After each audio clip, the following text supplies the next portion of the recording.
transforming conflict. This is what we're going to cover.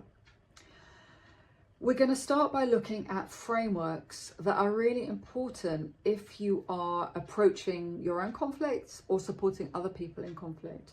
That starts with a good, solid understanding of the components of NVC. So noticing what is observation, what is actually happening, having space for feelings and needs. And we're going to go one step deeper by looking at somatic responses, felt sense responses to conflict, a very essential tool in our own conflicts and when we are supporting other people in conflicts.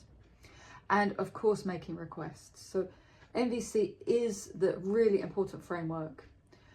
On top of that, we're looking at how conflict is a crucible. By what I mean by that is conflict, things get really hot when conflict is happening. And with that heat, things can change.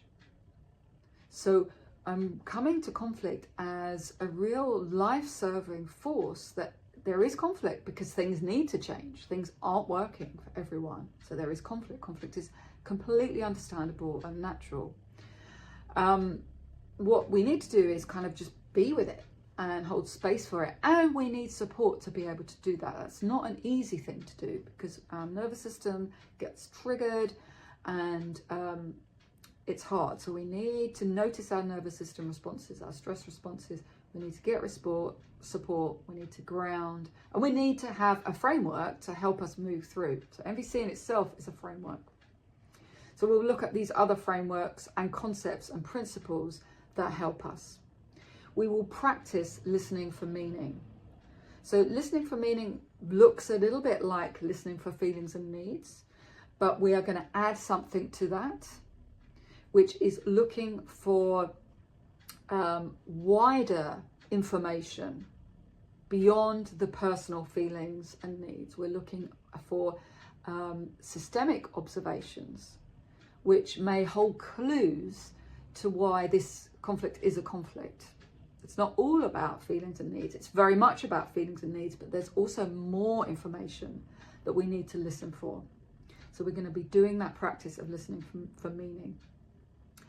Then we are going to look at polarized situations, and we're going to look at getting support to ground so we can be with very tough and challenging situations, and look at all the skills and tools that we have at our disposal, including elements of nonviolent communication, including grounding ourselves so we can notice our somatic responses and act accordingly, getting support that we need.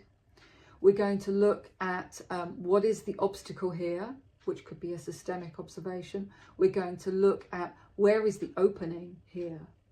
So an important thing with conflict is we only need to know what is the next step forward. We don't need to know how to solve the whole thing. That's actually not possible, but we need to know what is the next step. So we're going to get some training in how to work with that next step. And of course, that is totally linked to the NVC request. Once we've connected to our needs, we find a request, and then there's an opening. So that's the kind of outline of the day, lots of practice. And I also hope that this is a great opportunity to meet other people who have a similar level of nonviolent communication, so that we are building a network of people who are resourced and resilient to deal with conflict, because we really need this at the moment, to skill up, to be grounded, and to have support so we can support each other in our groups and in other people's groups as we move through very challenging times in our world, so that we are coming to our conflicts not in a place of anger, nothing wrong with anger, but not so that we are reactive, nor are we going to a place of despair and apathy, but we are actually facing in a grounded way what is happening, and we're doing that together. So I really hope you can join us.